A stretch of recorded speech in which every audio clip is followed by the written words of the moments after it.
Vous êtes bachelier ou étudiant des séries scientifiques. Vous aspirez à devenir un cadre polyvalent, capable d'appréhender les nouveaux défis qui gouvernent le monde des sciences et de la technologie. Entrez dans la grande histoire de l'École supérieure de génie industriel et biologique. Votre formation est assurée par des universitaires certifiés CAMES, avec plusieurs années d'expérience dans le domaine. ESGIB vous offre une formation dans les filières suivantes: génie biologique, génie des industries agroalimentaires, génie des industries chimiques, hygiène, qualité, sécurité et environnement, génie des procédés industriels. Les inscriptions et réinscriptions se poursuivent. Nous sommes à Sacré-Cœur 3 Extension, en face VDN. Pour tout renseignement complémentaire, appelez-nous au 33 867 0203, 33 867 0203 ou au 77 094 05 75, 77 094 05 75. Email esgib@gmail.com et GIB, la lumière du savoir.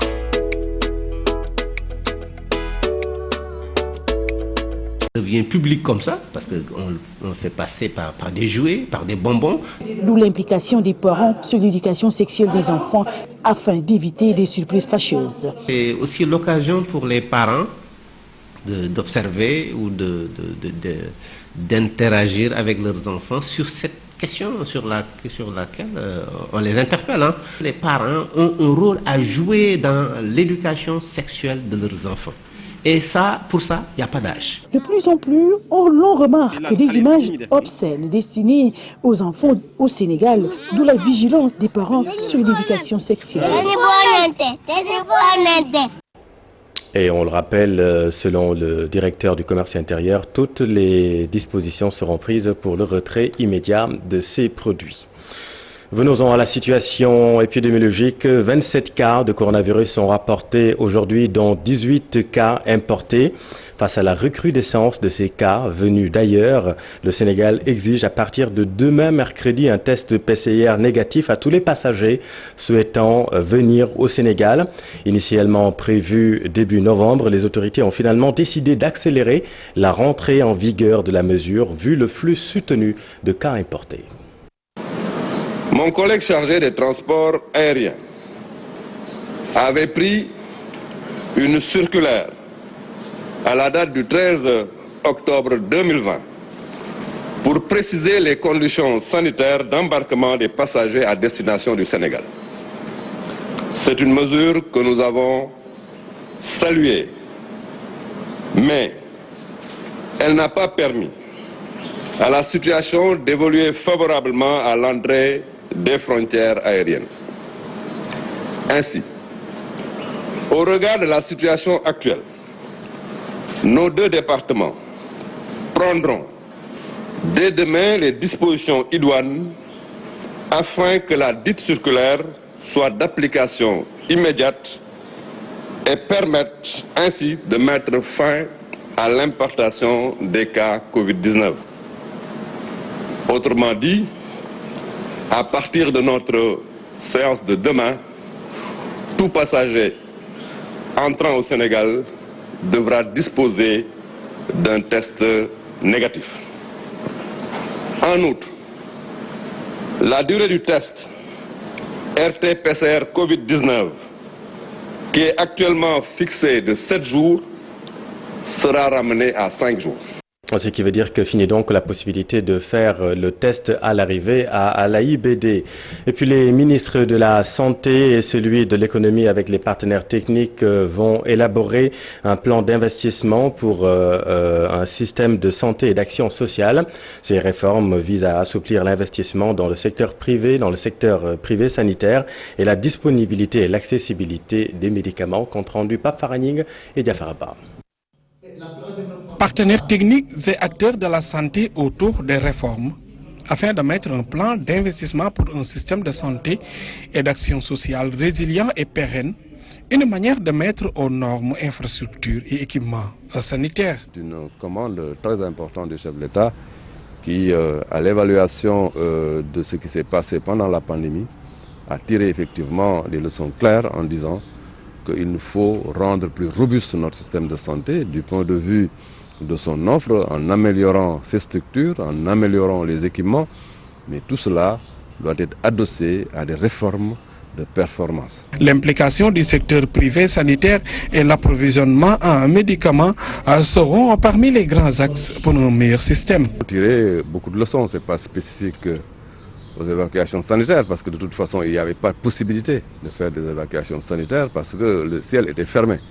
Il y a effectivement lieu aussi, par rapport aux médicaments, d'apporter un certain nombre de réformes pour permettre à la PNA d'avoir effectivement plus de flexibilité, plus de rapidité dans son système d'approvisionnement. Tout cela est intégré à la réflexion. Les réformes vont permettre de booster l'économie à travers des investissements dans le secteur de la santé. Dans le PAP 2A, les investissements prévus sont importants. Tous les partenaires ont confirmé leur engagement de soutenir ce secteur qui est vital de notre économie. Les réformes aussi nous permettront d'attirer plus de secteurs, plus d'investissements privés dans ce secteur, que ce soit côté sanitaire, établissement de santé privé par exemple, côté gestion même des infrastructures publiques de santé, mais aussi côté pharmacie aussi, pour assurer la souveraineté pharmaceutique qui est importante. Ces réformes vont permettre aussi d'assurer la disponibilité et l'accessibilité des produits sanitaires et de renforcer la disponibilité en personnel de qualité dans les années à venir. Merci Pape Farah. Des agents du ministère des Mines et de la Géologie ont effectué une mission de constat sur la corniche est de Dakar après l'éboulement survenu vendredi dernier. Le ministère annonce des études suivies de travaux et suite à cet accident justement qui a causé des dégâts considérables, on le rappelle, des voitures ont été écrasées suite à l'effondrement d'un mur causé par l'éboulement. Des géologues expliquent le drame par l'avancée de la mer et depuis l'accident, vous allez le voir, l'inquiétude des gens qui vivent sur place grandit. C'est un reportage édifiant d'Ibou Diouf et Diafarapa. Marcher sur la terre ferme, malgré ce relief très accidenté, une petite promenade bien possible. Mais pour combien de temps? Sur la corniche est, comme à Anse-Bernard, ici la plage disparaît et la côte de plus en plus fragilisée. C'est une combinaison des deux. Il y a la géologie d'abord, de la nature des roches qui sont ici présentes avec la série sédimentaire qu'on voit et l'encaissement sédimentaire qu'on voit ici avec la formation de l'hôpital ici surplombée par les latérites. Si vous voyez en fait ce qui s'est passé aujourd'hui au niveau de la corniche, on se rend compte qu'en fait il y a l'avancée de la mer et cette avancée de la mer provoque des éboulements et ça provoque également une instabilité de la corniche. Effet anthropique, érosion côtière ou changement climatique, en tout cas l'urgence se présente. Et des efforts restent à faire pour éviter une catastrophe naturelle. D'abord, en fait, on peut faire des murs de protection. Des murs de protection pour stabiliser la plage. On peut également faire ce qu'on appelle des épis qui permettent également de ralentir et de diminuer la puissance des vagues et la puissance des houles. Sur la plage, des installations de fortune en attendant des travaux d'envergure. Certains occupants sont conscients du danger. J'ai fait 14 ans sur ce site. Et parfois, on voit des autorités qui viennent chercher des pierres sur les roches. Je sais que ce n'est pas intéressant et ça nuit gravement à la plage. On souhaiterait vraiment que ce site soit bien aménagé. Donc il s'agirait sur ces sites-là de ne pas les fermer et d'interdire l'accès, mais de les valoriser de sorte que les communautés riveraines puissent bénéficier des retombées. Il faut faire une cartographie global, c'est-à-dire il ne faut pas faire des travaux de manière parcellaire, mais dans global, c'est-à-dire regarder les zones et faire cette cartographie. Et le ministère des Mines et de la Géologie est dans cette dynamique-là. Après cet écoulement intervenu sur la corniche est, le débat sur la fragilité de la côte sénégalaise s'installe à nouveau. Le ministère de la Géologie annonce des études approfondies et un programme à la hauteur du phénomène. En politique, succession d'Ousmane Tanor Dieng à la tête du Parti socialiste, Aminata Mbengue Ndiaye tente d'étouffer la polémique naissante. Selon la présidente du Haut Conseil des collectivités territoriales, Serine Mbaye Thiam a bel et bien le droit de s'exprimer sur le fonctionnement du parti. Seulement, ce n'est pas encore le moment en ce qui la concerne. Aminata Mbengue Ndiaye que nous écoutons. Serine Mbaye, il a le droit de s'exprimer, de donner son point de vue par rapport à des choses, mais vraiment, ce n'est pas dans mon agenda aujourd'hui de parler de ces choses-là. Le moment venu, vous m'entendrez. Vous savez ce que c'est qu'un intérim? Dans nos partis, nous avons des règlements intérieurs, nous avons des statuts, nous avons des bureaux. Mais un bureau, quand le titulaire n'est plus là, il est remplacé immédiatement par le premier qui vient. Maintenant, la date, les lieux où se feront les discussions, ça, on n'en est pas encore là. Vraiment, je ne veux pas rentrer dans des détails. Je n'en suis plus à ce niveau. Je ne peux pas être le responsable d'un parti et créer des polémiques autour de questions vraiment, pour moi, qui n'ont pas encore d'importance.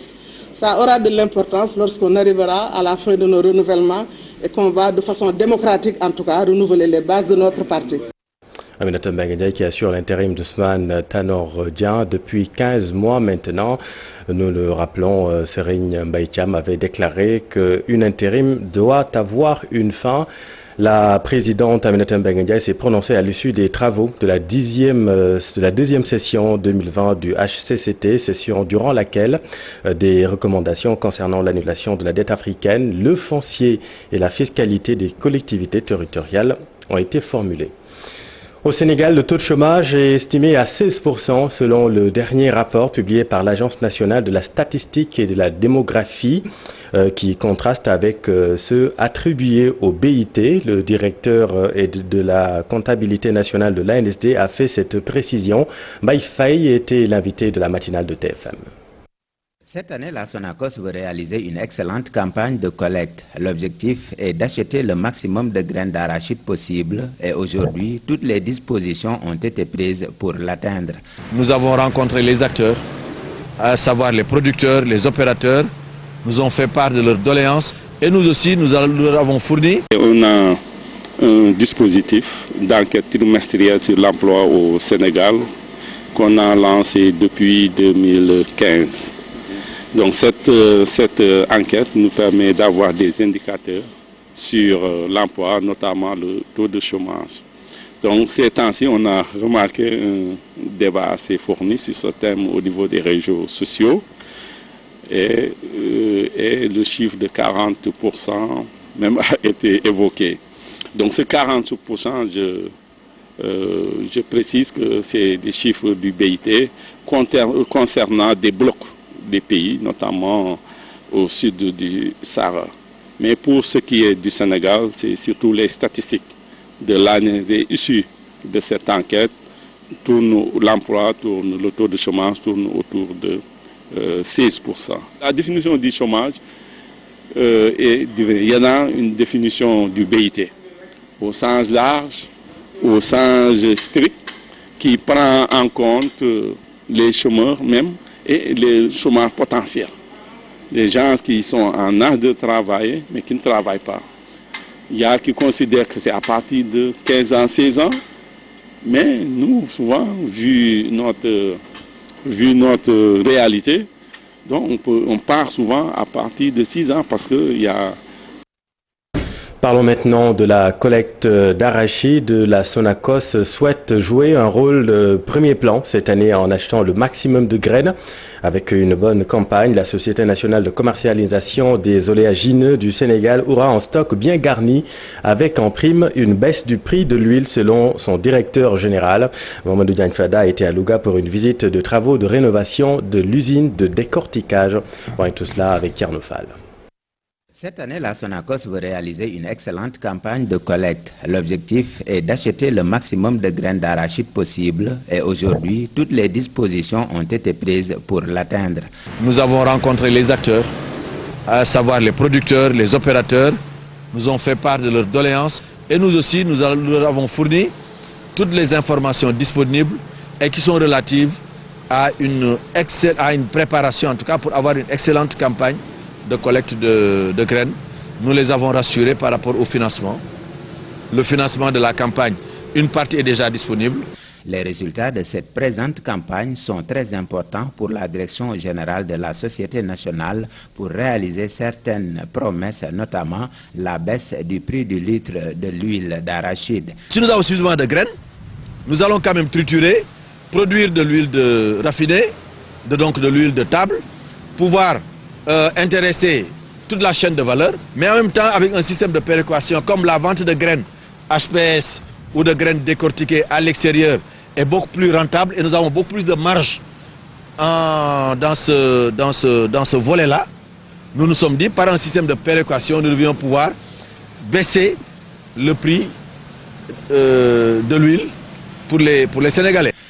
Le directeur général de la Société nationale de commercialisation des oléagineux a également confirmé la volonté d'ériger à Louga une unité de trituration des graines. Une fois la rénovation terminée, une fois que nous organisons cette présente campagne et que les résultats soient à la hauteur des attentes, bien entendu, nous allons pouvoir ériger ici à Louga une unité de trituration des graines pour pouvoir disposer de l'huile brute d'arachide ici même à Louga, pour avoir donc une unité complète au niveau de...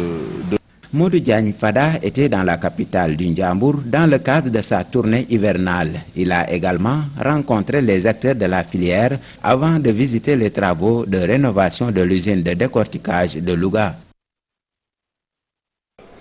Merci Tierno. Et puis dans le cadre de la dématérialisation de l'administration, plus de 10 000 actes ont été produits lors de la caravane du ministère de la fonction publique dans 3 régions, à savoir Kaolack, Fatim et Kaffrine. Une dématérialisation dont le seul but est de rendre accessibles certains documents du service public. L'heure est à la numérisation. Suivons là-dessus les précisions du directeur de cabinet du ministère, Mamadou Camara, interrogé par Mamadou Fall.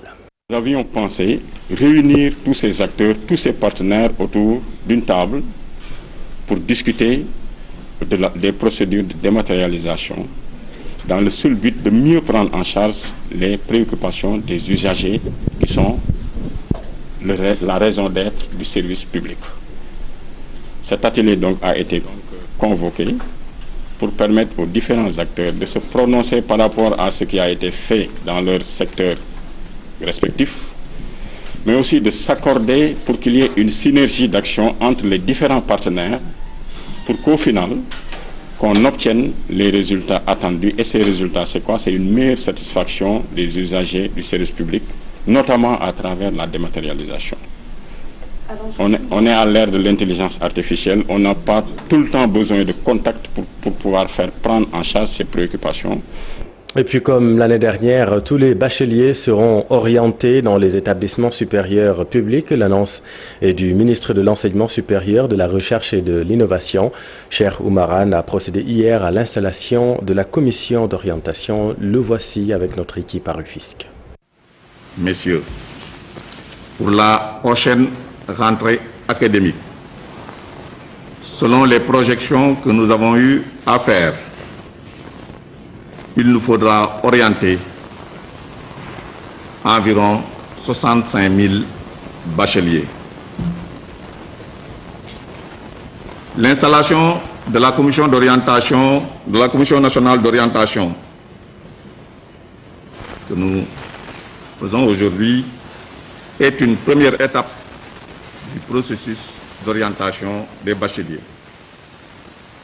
Le président de la République et le gouvernement du Sénégal ont donné des orientations claires.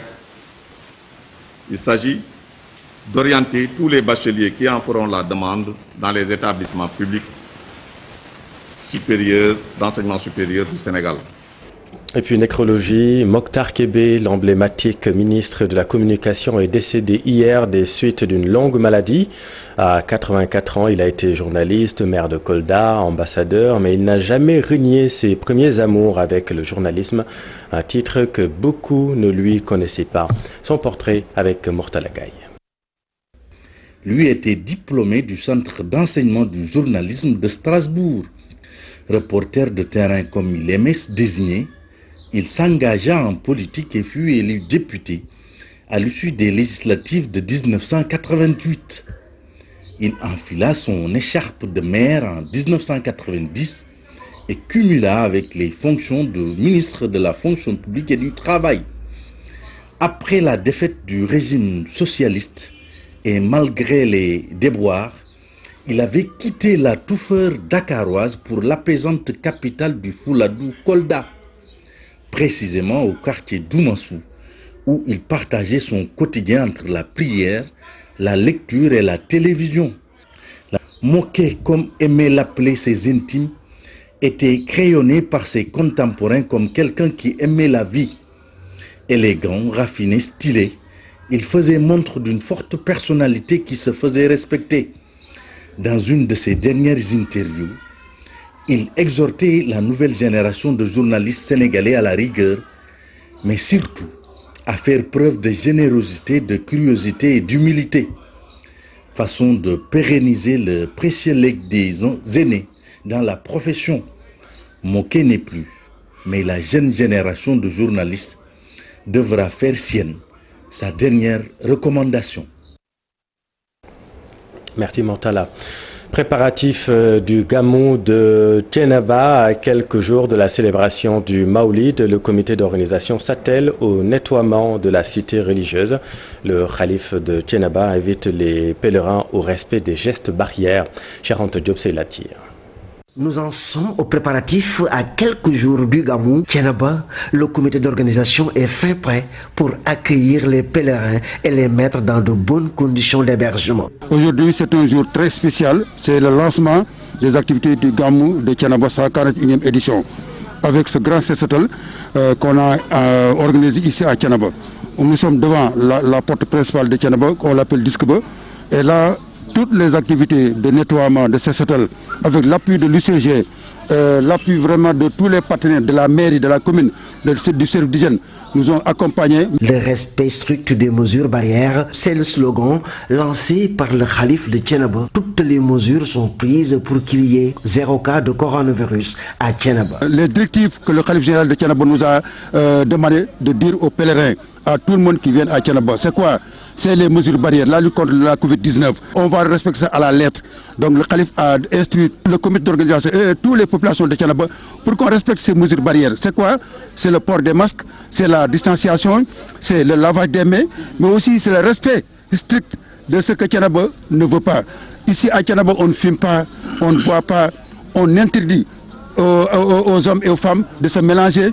On demande de la distanciation, le respect strict, ce que l'islam veut. La cause est bien entendue et les pèlerins qui doivent se rendre à Thiénaba. Faites bien attention, la cité religieuse applique ce qu'on appelle la charia.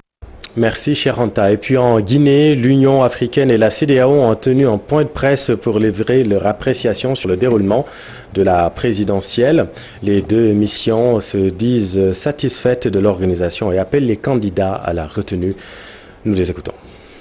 S'agissant de la sécurité, les jours du vote, le personnel chargé de la sécurité était présent dans tous les centres de vote visités par la mission et son comportement a été jugé professionnel et discret. S'agissant de la fermeture et du dépouillement des box de vote, à l'instar de la journée de vote, les opérations de fermeture et de dépouillement se sont déroulées dans un climat de sérénité. Tous les bureaux de vote visités lors du dépouillement ont clôturé à l'heure légale. Nous avons la certitude que les élections qui viennent de prendre fin de façon essentiellement paisible ouvrent la voie à un climat politique apaisé où toutes les institutions œuvreront pour le développement effectif de la Guinée.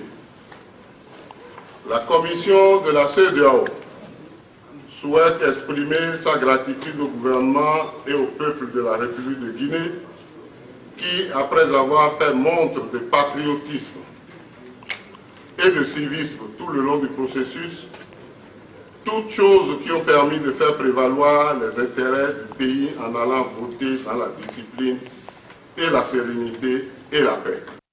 Et puis en sport, Moussa Konaté rejoint Dijon en tant que joker pour 3 saisons. La FIFA dans les tractations pour la création de l'Européenne Premier League à partir de 2022. Et puis Ibrahim Magnan a été opéré avec succès ce mardi. Le menu de ce round-up de l'Actu Sport avec Chersadi Boudjara. Victime d'une rupture du ligament croisé antérieur du genou droit la semaine dernière, Ibrahim Magnan du FC Metz a été opéré avec succès ce mardi à l'hôpital privé Jean Mermoz à Lyon. L'attaquant âgé de 21 ans sera indisponible au minimum 6 mois. Dans les tuyaux depuis quelques jours, Moussa Konaté est officiellement un joueur de Dijon. L'attaquant international sénégalais de 27 ans est recruté pour 3 millions d'euros en provenance d'Amiens. Moussa Konaté a signé un contrat de 3 ans. Pendant ce temps, la Confédération africaine de football réfléchit sur 3 options pour le déroulement des 3e et 4e journées des éliminatoires de la CAN 2021. Craignant des difficultés de déplacement ou autres complications pour les joutes prévues du 9 au 17 novembre prochain à raison de la crise sanitaire, la CAF propose premièrement de jouer les 2 matchs dans un seul des 2 pays, deuxièmement de jouer les 2 matchs sur un terrain neutre et enfin une 3e proposition à discuter. Le dernier mot revient toutefois aux fédérations membres. En football des clubs, les Égyptiens de Pyramids et les Guinéens de Oroya, entraînés par le technicien sénégalais Lamine Ndiaye, se disputent actuellement une place en finale de la Coupe de la Confédération africaine de football. Le vainqueur va retrouver le 25 octobre prochain la Renaissance sportive de Berkane, dominatrice de Hassania Agadir, dans l'autre demi-finale, 2-1. En Europe, la Ligue des Champions est de retour présentement au moment où le média anglais Sky News annonce la création prochaine de l'European Premier League par la FIFA. 18 équipes, les meilleures de l'Angleterre, la France, l'Espagne, l'Allemagne et l'Italie sont pressenties pour le projet d'un championnat de 34 journées suivi de play-offs à partir de 2022. La FIFA aurait déjà fait appel aux banques pour lever les 6 milliards d'euros nécessaires pour l'aboutissement du projet. Merci, cher Sadi.